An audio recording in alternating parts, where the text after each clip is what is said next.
მოკლედ დილიდან საქმეში ვარ, დების ჟღენტების პლანტაციაში მივედით, რომ ჩაისკრეფა და ეგ პროცესი გადაგვეღო და გვეჩვენებინა თქვენთვის და ეხა წამოვედით ნასაკირალში, სოფელი ნასაკირალი ულამაზესი სოფელია, ნადი იკრიფება, ნადი ვინც არიცით გეტყვით, რომ კოლექტივი არის ქალბატონების მამაკაცების, რომლებიც ერთად იკრიბებიან სამეზობლო, რომ ჩაისკრეფაში ეხმარებიან ერთმანეთს. ეხა შეიკრიბა ყველა. წავალთ ისევ დავბრუნდებით მელექედურში და დავიწყებთ ჩაის კრეფას მოკლედ და მე ამ ჩაის წავიღებ და საუზმეს გავაკეთებ, რომ ის განწყობა, რაც მე ბავშვობაში მახსოვს აქ გურიაში ჩამოსვლისას, რას სუნით და გემოებით ტრიალებ და გაღვიძებისას, მინდა რომ ის გავიხსენო და თქვენც გაგახსენოთ.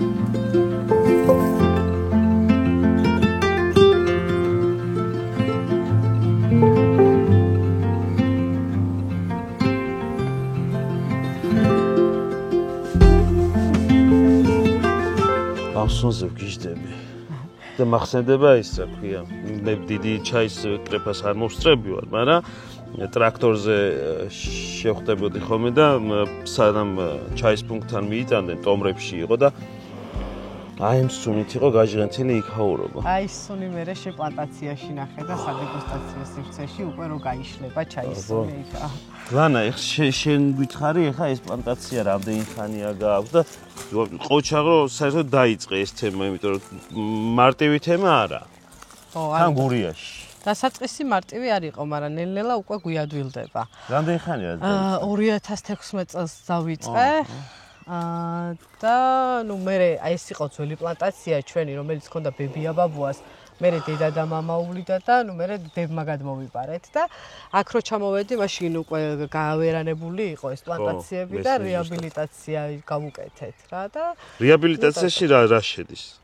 ანუ ეს ჩაი გასხვა გავუკეთეთ 5 სანტიმეტრზე რა და ახალი ხო გავსხალი. ხო, შეხუჭვა უფრო ისეთია, რომ აი მარტივად ესე გადახუჭო მე, როცა უხეშდება ფოთოლი, რომ ახალი წამოვიდეს და ნუ ეს მძიმე გასხვა გავუკეთეთ, 5 სანტიმეტრზე გადავჭერით და ახალი ყლორტები წამოვიდა და ნუ ეხა უკვე მოსავლიანი ფართობი იყო. 9 წელი გავიდა და ამ მდგომარეობამდე მოვიდა, ხო? ამ მდგომარეობამდე მოვიდა, კი. და ბრენდს თქვენსაც ქვია დების ჟღენტების პლანტაცია, კი.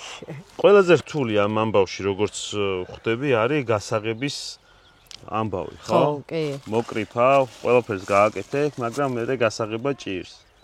კი, იმიტომ რომ ძალიან ბევრი ჩაი არის შემოსული საქართველოში უცხოეთიდან, კი.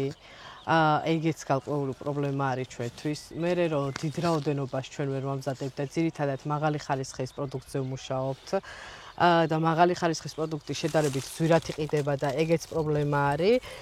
ცნობადობა, იმიტომ რომ ქართული ჩაი ბევრმა არ იცის დღემდე, რომ გურიაში ჩაის იწარმოება. ქართველებმა არ იცით? ქართველებმა არ იცის. ქართველებმა ჩაის ბუჩქიც არ იციან. ხო, ხალხმათაობამ ძალიან ნაკლებად იციან რა უკვე და ანუ ეს ყველაფერი ერთობლივად მე პრობლემებს ქმნის რა რეალიზაციის ბაზარზე და ნუ ნელ-ნელა ვცდილობთ რა, ჩვენ ახლა უკვე 9 წელია დავიწყეთ და ყავს ერთგული საკუთარი მომხმარებლები, ადგილზე აქ ტურისტებიც ჩამოდიან და ისინიც ყიდულობენ ჩვენსგან ჩაის და ასევე ეხა უკვე ბრენდს ვაკეთებთ და დიდი იმედი გვაქვს რომ მომავალი წლიდან უკვე ქართულ ბაზარზეც და უცხოურზეც გავა ჩვენი ბრენდი. და ნუ რა ვიცი მუშაობთ ამ მიმართულებით. ბიზნეს მასალას ალბათ გასვლა არის ყველაზე კარგი. კი. ანუ ადგილობრივი ბაზარიც ძალიან მნიშვნელოვანია. ხო და ანუ ამასთან ბიზნესის თვალსაზრისით შედარებით კი აი ევროპის ბაზარზე შედარებით უფრო ძვირადაც იყიდება კიდე ის ხალხს რო გავაგებინოთ ვინც არის ახლა კაი თქვი რატომღაც მე რო რაღაცა გამიგია ჩაიზე და ბავშვობიდან რაღაც შეხება მქონდა მცირედი არ მიკვირს რაღაცეები მაგრამ აი ახალი თაობა მოდის ვინც გურიაში არაა ნამყოფი ეს არის ჩაის ერთი ჯიში ეხლა ჩვენ ვლაპარაკობთ რომ გამოყვანილი ჯიშიცაა ერთი, მაგრამ ძირითადად ხდება რომ ესაა პლანტაცია მსგავსი და ამ ყლორტებისგან პირველი 3 ფოთოლი იკრიფება. კი, აი ბევრმა არ იცის, რომ ხო, აი ამ ჩაისგან შეიძლება გაკეთდეს როგორც შავი ჩაი, ასე მწვანე ჩაი, თეთრი, ყვითელი, წითელი. ანუ ჩაის ფოთოლი არის ერთი და იგივე. ტექნოლოგია არის განსხვავებული. კი ბატონო. ეგაა მნიშვნელოვანი. და თავიდან არის ეს 3 ფოთოლი არის ყველაზე მაღალი ხარისხის ჩაი. ხო, აი, ნახე, რაც უფრო ნაკლები არის ფოთოლი. ხო. უფრო მეტი არის ხარისხი რა. ეს ხო კარგი ხარისხია 3 ფოთოლი. ეს 2 ფოთოლი უფრო უკეთესი ხარისხია და შედარებით კიდე ძვირი ღირს. აი თეთრი ჩაის მომზადებთ, აი ამ პირველი და აი ძალიან პატარა ის არის. კრეფაც ჭირს ამისი ბევრს ვერ კრებს. ერთი ქალი 4 კილო დღეში თუ არც უნდა კრებდეს. ადრე რო იყო კომუნისტების დროს ტონა უნდა ჩაებარებინა დღეში არა რა იყოს ცოტა ხარისხიანი და ძვირიანი და მოჩაის. კი, აი ზუსტად ეგ არის ჩვენი მიმართულება და ანუ ეს სეგმენტი უნდა დავიჭიროთ, თორე ბაზარზე ვერც საქართველოში და ვერც უცხოეთში კონკურენციას ისე ვერ გავწევთ, იმიტომ რომ იქ დიდი პლანტაციები აქვს, დიდი ქარხნები აქვს. თავიდან ამას კრებდნენ, მე რაც მახსოვს, მე ხუჭავდნენ იმით მაკრატლით. ხო? ეგრე. ეგ უკვე სხვა ხარის. ანუ კომუნისტების პერიოდში ძირითადად უკვე მე უხეში ჩაი და ერთიანად იხუჭებოდა მაკრატლით იკრიფებოდა და ნუ გადიოდა. აქ ჩვენ სოფელში ბევრი შრომის გვირი ყავს ჩაის კრეფის და ვინმეც მოკრებდა და ხო იწერებოდა რომ ერთმანეთს ეჯიბრებოდა. ძალიან ბევრი პლანტაციები იყო. ეხა ძირითადად ჩაის პლანტაციები. რაღაცა მახსოვს რომ მამაჩემმა 6 წლის ვიყავი, პირველ კლასში ვიყავი რომ რაღაცა რაოდენობა მოუკრიფეო და კაი ტიპობად ითვლებოდა. პირველ კლასში წარმოიდგინე. ეხა ჩემთვის რო უთხრა. ყველა შრომობდა, ყველა მუშაობდა მაშინ რა და ყველა შემოსავალი ქონდა კიდე და წეღა გეუბნებოდი რომ არის რაც კი სახლები არის აქ აშენებული იმ პერიოდში არის როცა ამრიაში ჩაი ყვაოდა კი ჩვენ ახლა წავიდეთ შენთან იმაში ხო საწარმოში თუ იმ ფაბრიკაზე ჩაის ფაბრიკაში ჩაის ფაბრიკაში და მე დეგუსტაციას გავაკეთოთ ჩვენი ჩაის საოცრად პუნქტი შენ აღარ გეხება მე პუნქტი აღარ აქვს პირდაპირ ფაბრიკაში ძველად იყო პუნქტი რა უკვე პუნქტები აღარ აქვს წავიდეთ მაშინ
როგორ აგიხსნათ, ვისაც ნამდვილი ჩაი არ გაგისინჯავთ და ეს ქალაქური ჩაი გაქვთ გასინჯული, ამას ვერ მიხვდებით, იმიტომ რომ ეხლა წამიერად გაიელვა ყველაფერმა ზაფხულობით სოფელში რო ჩამოდიოდი და ჩაის სმა რომ მიწევდა, დიდად არ მიყვარდა მაშინ ბავშვობაში, მაგრამ მიწევდა დაძალებით.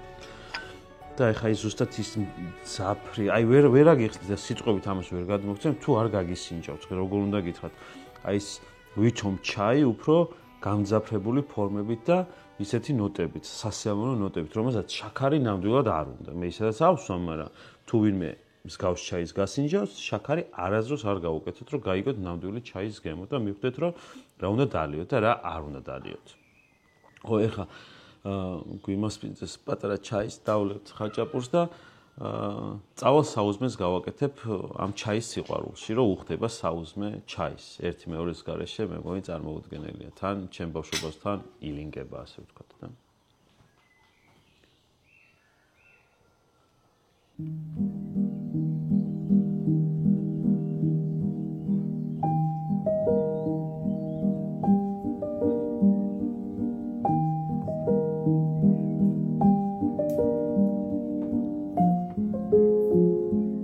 დავბრუნდით დები ჟღენტებისგან ფრიად ნასიამოვნები ამ ჩაის სურნელებით და იმ ისტორიით რაც მოგვიყვა და რაც გადაგხვდა და ეხლა გზაში ვფიქრობდი, კი ვიძახი რომ გოგლი-მოგლისაც გავაკეთებ, მაგრამ დავფიქრდი რომ ცხოვრებაში პირველი დესერტი ჩემთვის იყო გოგლი-მოგლი. და ზოგადად გოგლი-მოგლი დესერტი არის, რომელსაც დილით ადრე რო გავიღვიძებდი, რო ჩამოვდიოდი, ბებია ჩემი მithქვებდა ხოლმე უბრალოდ ჩაის ჭიქაში, მე ემალის ჭიქაში, მაგრამ მაშინ ვერ ხვდებოდი თუ რა იყო. საზიანო იყო თუ არ იყო საზიანო. ზოგადად, როდესაც საშიშროება არის, როდესაც კვერცხს, დაუმუშავებელ კვერცხს გამოიყენებ, იმიტომ რომ 62.5 გრადუსს უნდა გასდეს კვერცხის ტემპერატურა, რომ ჩაითვალოს, რომ ის უვნებელი არის შენი ორგანიზმისთვის. მაგრამ რა ვიცი, მთელი ბავშვობა ამ გოგლი-მოგლის ვჭამდი და მახსოვს ისიც, რომ უმკვერცხსაც კი მაჭმევდნენ, რომ რაღაც ხმისთვის კარგიაო. მოკლედ ახლა გოგლი-მოგლის გავაკეთებ, საჭირო არის 2 კვერცხის გული და 3 სუფრის კოვზი შაქარი. შეგიძლიათ შემდეგ რაც გინდათ დაამატოთ, თქვენი გემონების მიხედვით, უფრო ვანილის გემოსკენ წაიყვანოთ, უფრო სასიამოვნო რო გახდეს, შეგიძლიათ რომი უხდება ალკოჰოლიდან ძალიან. მოკლედ ბაზა არის, ერთ-ერთი კრემოვანი ბაზა არის. უმი კრემი არის, ჩავთვალოთ ასე. ასე რომ მე თქვენ ფანტაზიას უნდა ინდოთ, რა მოგწონთ და რისკენ შეგიძლიათ წაიყვანოთ გოგლი-მოგლის გემო. თუმცა ბავშვობაში, როდესაც თერმულად დაუმუშავებელ გოგლი-მოგლის ჭამდით, უნებლიე შეცდომაში შევყავდით ჩვენ მშობლებს, ბებიებს, ბაბუებს, იმიტომ რომ ძალიან უნებლიეთ რისკის ქვეშ აყენებდნენ ჩვენ ჯანმრთელობას, იმიტომ რომ დიდი ალბათობა იყო იმის, რომ სალმონელა შეგხვედროდა. ამიტომ ეხლა მე თქვენ გაჩვენებთ თუ როგორ უნდა დაამუშაოთ თერმულად, ისე რომ ეს საფრთხე თავიდან ავიცილოთ. მე ისიც ვთქვი, რომ 62.5 გრადუსამდე უნდა ავიყვანოთ ტემპერატურა, რომ რისკები შევამციროთ და გავაქროთ. ეხლა ღია ცეცხლს წავიღებ და თან ვურევ და თან ტემპერატურას გავზრდი.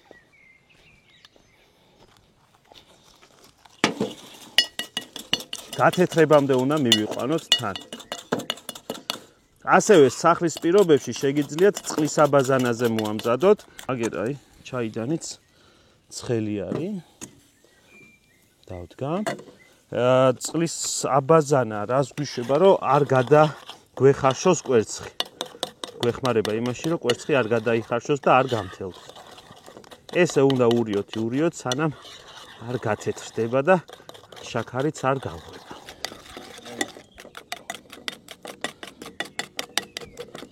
ბევრი მორევის მერე გათეთრდა მასა და არომატიც მახსენებს გოგლი-მოგლის, მე ვეძახდი დორდლი-მორდლის ასე მითხრეს გადმოცემის, რომ გოგლი-მოგლის ვერ ვამბობდი, ვამბობდი დორდლი-მორდლის. ეხლა ამას გადავიტან ჭიქაში.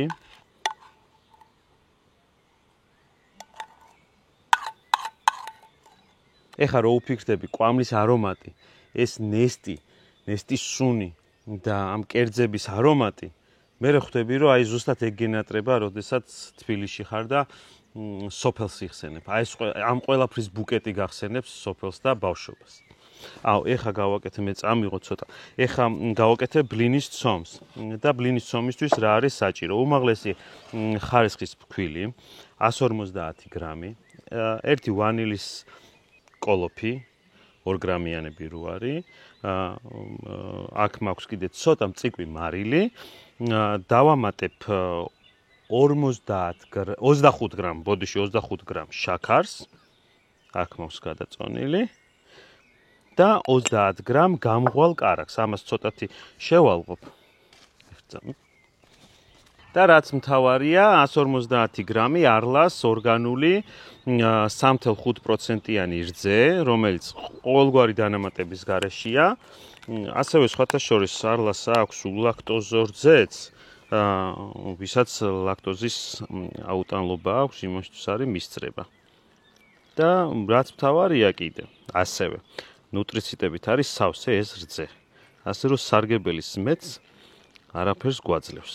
თუ 150 გრამი ვთქვი, ბოდიში ვიხდი შემეშალა, 300 გრამი არის საჭირო, რომ მივიღოთ მასა. და დავამატებ კიდე რეცეპტის გარეშე, ამ კონკრეტული რეცეპტს იოგურტი საერთოდ არ აქვს, მაგრამ მე ვგალის ავთენტური იოგურტს დავამატებ, რომ უფრო ჰაეროვანი, უფრო ფაფუკი გახადოს ჩვენი ცომი. ზოგადად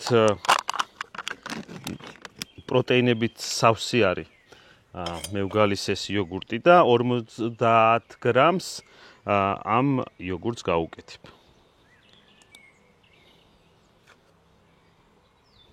ესეც ესე.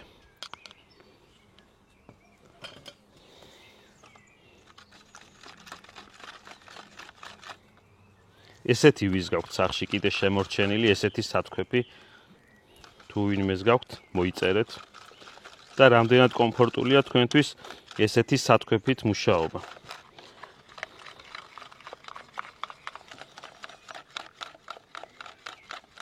მასა რო შეიკრება, მერე შეგვიძლია დავამატოთ 3 ცალი მთლიანი კვერცხი 0 კატეგორიის. ბოდიში ვიხდი, სოფელში კი ვარ, თუმცა საქათმე თოლმა წააქცია, აი იქეთ არის და ქათმებიც არ ყავს, რომ სოფლის კვერცხი მქონდეს, ამიტომ ბოდიშის მოხდით გამოვიყენებ საწარმოო კვერცხს.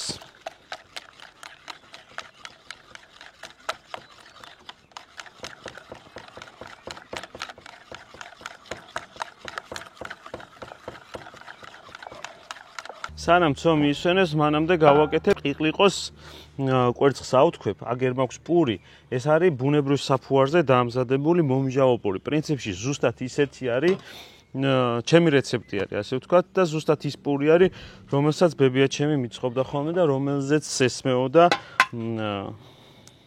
კარაქიანი პური შაქრით და ასე შემდეგ. სწორედ ამის გამო გადავწყვიტე ეს პურები მეკეთებინა იმ სიყვარულის გამო, რომელიც დამამახსოვრდა ბავშვობაში. აქ ჩამოსულს, რომ საფხულობით საუზმეზე კარაქიანი პური დამხვდებოდა, ის მჟავე პურის არომატი ვერსად ვერ ვნახეთ თბილისში და გადავწყვიტე, რომ მე ჩემით მეკეთებინა. და მივახციე კიდევაც შედეგს. ეხლა ამ კვერცხებს ავთქვებ და პურს ჩავალვებ. მერე გადავინაცვლებ ამ ყველაფრით ცეცხლთან და ყიყლიყოს და ბლინებს უკვე ცეცხლზე შევწვა. ცოტა რძესაც დავამატებ, არლას რძეს დავამატებ, რომ უფრო გაამდიდროს გემოები და უფრო ფაფუკი გახდეს.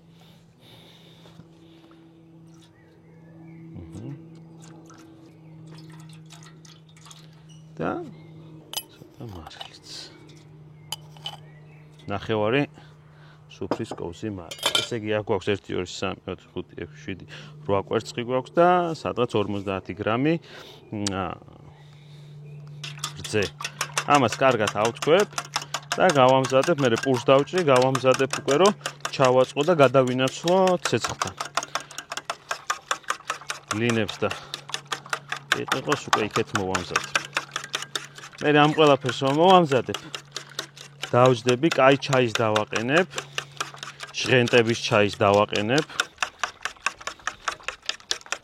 საინტერესოა კომენტარებში მოიწეროთ თქვენი სოფლის საუზმე როგორი იყო ბავშვობაში, ვინც სოფელში ცხოვრობთ, ან ზაფხულობით ჩადიოდი და ისვენებდი თქვენი საუზმე დილით რა იყო. მე ვაკეთებ ზუსტად იმ საუზმეს ბლინის გამოკლებით, ალალი ვიქნები რომ ბლინს არ მიმზადებდნენ, მაგრამ მე მინდა რომ შევმატო ბლინი ამ საუზმეს. გოგლი-მოგლი უეჭველი მქონდა, ეჭვგარეშე იყო დილით, ხმაც კი მაღვიძებდა მეორე სართულზე რომ ბებია ჩემი თქვებდა გოგლი-მოგლს, ჩაი, კარაქიანი პური და შაქარი ამ კარაქიან პურზე. და რა თქმა უნდა იყო შიგადაში ყიყლიყოც მახსოვს. პურს დავჭრი და გადავინაცვლოთ ცეცხლზე.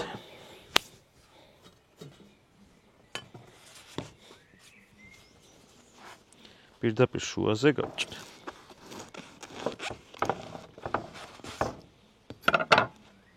ნახეთ, აი ის ფორები რაც აქვს პურს გაკეთებული, ეს ბევრ ამაზე მეტყველებს, რომ ფერმენტაცია სწორად აქვს გავლილი და მოტკბო მომჟაო გემო დაკრავს. რაც ზუსტად ის გემო არის და ის სურნელი არის, რაც მე ბავშვობაში მახსოვს.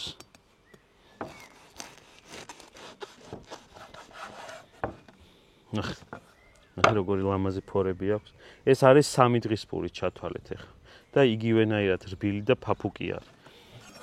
იმიტომ რომ ბუნებრივ საფუარზეა დამზადებული და სხვათა შორის ადრე თუ გვიან, როდესაც აქ ფურნეს ავაშენებ, ან სხვა მეთოდს მოვიფიქრებ, როგორ გასწავლოთ ბუნებრივი საფუარის გამოყვანა და მე ამ ბუნებრივი საფუარით პურფუნთუშეულის მომზადება. ძირითადად პურით შემოვიფარგოთ პირველ ეტაპზე, რომ გასწავლოთ და არ დავკარგოთ ის ძველი ტრადიცია პურის ხაზზე მომზადების, ბუნებრივ საფუარს.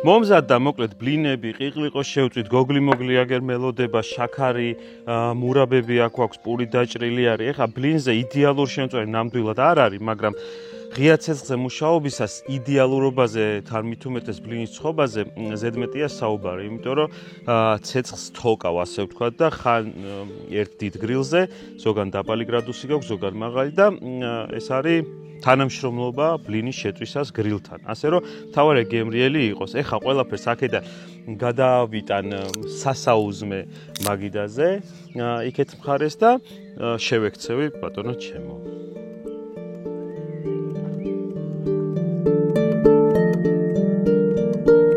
გავიხაზირე მოკლედ ყველაფერი, ეხა ჩაის დავაყენებ, უცებ.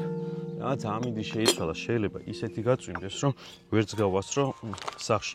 ესე იგი, ერთ ადამიანზე ჩაის დაყენების მეთოდი, ერთ ადამიანზე 3 გრამი ჩაი და 1 ჭიქა ცხელი წყალი. რამდენ ადამიანზეც აკეთებთ, იგივე რაოდენობით უნდა გააკეთოთ. ეხა მე რამდენიმე ადამიანზე გავაკეთებ, ეს ცოტა ხანი 10 წუთი იყოს გაუждდება გემოები დაყენდება და მე მანამდე თავიდან მინდა დავიწყო გოგლი-მოგლით ვიმზადებოდი კაიხანი. რაღაც ფილმებში რო არის რომ მოემზადები და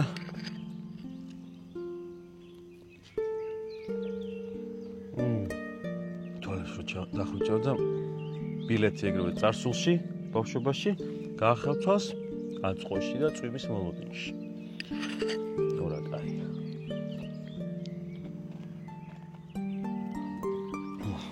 ყველაფერი უნდა გავსინჯო მოვას კარაქიანი პური.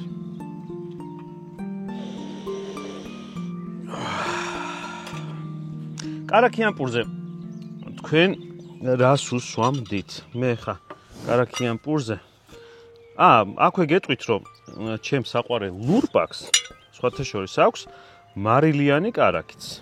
და ეხა ეს ზუსტად ის მარილიანი კარაქია, რომელსაც გადაუსვამ და გიახლებით. ფისო რა გინდა?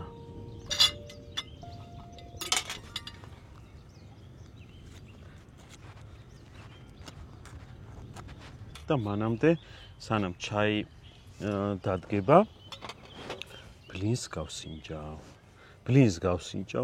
ბლის მურაფით. ეხა ხუჩაბათი საღამოა. სავარაუდოდ ძალიან ხშირად და მე კიდე გემრიელად საუზმობ, მაპატიეთ.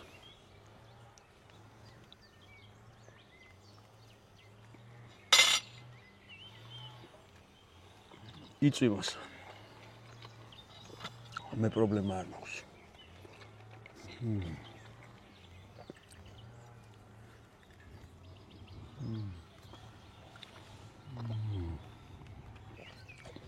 კაი, ჩაის დავასხამ.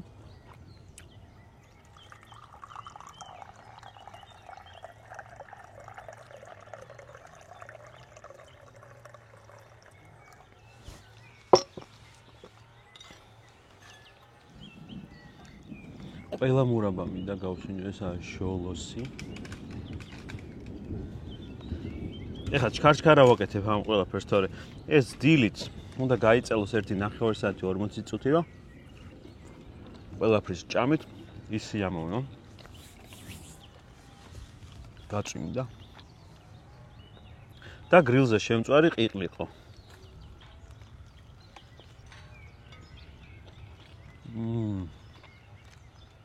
ყვამის არომატები აქვს და ყიყლიყო ყველას გვიყვარს, მაგრამ ზემოდან კიდე ყვამის არომატი. რამდენი მოვასწრო. და ბოლო შაქრიანი პური და ჩაი.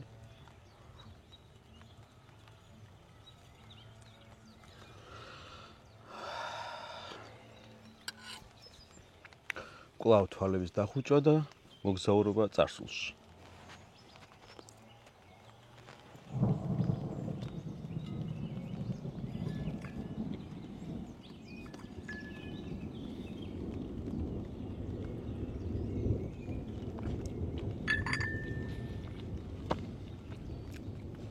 რაღაცა ძალიან დაუპატარავდი.